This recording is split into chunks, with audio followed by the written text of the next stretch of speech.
Hello friends, എല്ലാവർക്കും ബീനാസ് കിച്ചണിലേക്ക് സ്വാഗതം. ഇന്ന് നമുക്ക് നല്ലൊരു വെറൈറ്റി ആയിട്ട് നാരങ്ങ വെള്ളമാണ് ഉണ്ടാക്കാൻ പോകുന്നത്. ഇത്ര ടേസ്റ്റായിട്ട് ഒരു ലൈം ജ്യൂസ് ആരും കുടിച്ചിട്ട് കാണിയില്ല. നമുക്കത് എങ്ങനെ ഒന്ന് ഉണ്ടാക്കാമെന്ന് നോക്കാം. ഞാനിപ്പോൾ രണ്ട് ചെറിയ നാരങ്ങ ആയതുകൊണ്ട് രണ്ടെണ്ണം എടുത്തിട്ടുണ്ട്. രണ്ട് വലിയ ഗ്ലാസ് ജ്യൂസിന് വേണ്ടിയിട്ടാണ് നമ്മൾ ഉണ്ടാക്കാൻ പോകുന്നത്. അപ്പോൾ അതിന് വേണ്ടിയിട്ട് ഞാൻ ഒരു 6 കാഷ്യൂ നട്ട് എടുത്ത് വെച്ചിട്ടുണ്ട്. അപ്പോൾ നമ്മൾ ഈ കപ്പലണ്ടിയൊക്കെ ആദ്യം ഒന്ന് നല്ലതുപോലെ മിക്സിയിൽ അരച്ചേച്ച് വേണം നമ്മൾ പിന്നെ ഫുൾ ജ്യൂസ് അടിച്ചെടുക്കാൻ.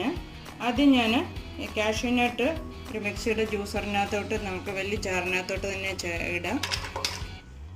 അതിൻ്റെ കൂട്ടത്തിൽ ഒരു 3 വലിയ സ്പൂണ് പഞ്ചസാരയും ചേർക്കുന്നുണ്ട്. മധുരമൊക്കെ അവനവൻ്റെ ആവശ്യം അനുസരിച്ച് പിന്നെ വേണമെങ്കിൽ കൂടുതൽ ചേർക്കാം. ചെറിയ നാരങ്ങ ആയതുകൊണ്ടാണ് ഞാനിപ്പോൾ ഒരു 3 സ്പൂൺ ഇടുന്നത്. അതിൻ്റെ കൂട്ടത്തിൽ നുള്ളു ഉപ്പും കൂടി ഇടാം. അപ്പോൾ നാരങ്ങ വെള്ളത്തിന് നല്ലൊരു ടേസ്റ്റ് ആയിരിക്കും. ഞാൻ ഈ ഫ്രഷ് ലൈം തന്നെ എടുക്കണം. നമ്മൾ നല്ല വാടിപ്പോകാത്ത നല്ല നാരങ്ങ എടുക്കണമെങ്കിൽ നമ്മുടെ നാരങ്ങ വെള്ളത്തിന് നല്ല ടേസ്റ്റ് കിട്ടുള്ളൂ. ഇത് പിഴിഞ്ഞ് ചേർത്ത് നമ്മളൊരു കുറച്ച് വെള്ളം ഒഴിച്ച് ആദ്യം ഇതൊന്ന് അടിക്കണം. എങ്കിലേ കാഷ്യൂ ഒക്കെ ഒന്ന്, അല്ലെങ്കിൽ ഈ ജ്യൂസറിനകത്ത് കിടന്ന് കഷ്ണമായിട്ട് പീസായിട്ട് അവിടെ കിടക്കും. അപ്പോൾ നമുക്കിതൊന്ന് പിഴിഞ്ഞ് ചേർത്തിട്ട് കുറച്ച് വെള്ളം ഒഴിച്ച് ആദ്യം ഒന്ന് അടിച്ചെടുക്കാം.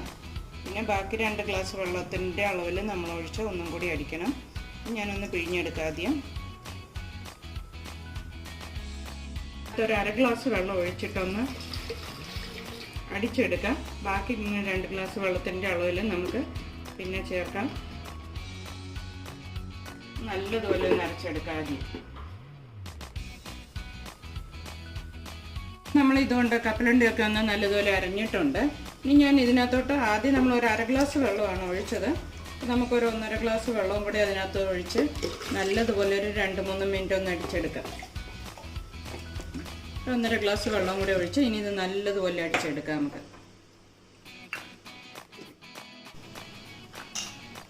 അപ്പോൾ ഇതുകൊണ്ട് നമ്മുടെ ലെമൺ ജ്യൂസ് നല്ലതായിട്ട് അടിഞ്ഞു വന്നിട്ടുണ്ട്. നല്ല പതയോട് കൂടിയാണ് ഇരിക്കുന്നത്. നമുക്കിപ്പോൾ ഒരു സെർവിങ് ഗ്ലാസ്സിലോട്ട് ഇതൊഴിക്കാം. ചൂടിനൊക്കെ കുടിക്കാൻ പറ്റിയ നല്ല ഒരു ഡ്രിങ്കാണ് ഇത്. എല്ലാവർക്കും ഇഷ്ടപ്പെടും. ഇങ്ങനെ നാരങ്ങ വെള്ളം ഉണ്ടാക്കിയാൽ എല്ലാവരും ഇതൊന്ന് ട്രൈ ചെയ്ത് നോക്കണം. നല്ല ടേസ്റ്റാണ് ഈ നാരങ്ങ വെള്ളത്തിന്. 2 ഗ്ലാസ് കറക്റ്റായിരുന്നു. നമ്മൾ ആദ്യം 1/2 ഗ്ലാസ് ഒഴിച്ചിട്ടാണ് വെള്ളം ഒഴിച്ചാണ് എടുത്തത്. ഇപ്പം വേണ്ട, വളരെ വെറൈറ്റി ആയിട്ടുള്ള ഒരു നാരങ്ങ വെള്ളമാണ്. എല്ലാവരും ഒന്ന് ട്രൈ ചെയ്ത് നോക്കണം. എല്ലാവർക്കും നല്ല ഇഷ്ടപ്പെടും.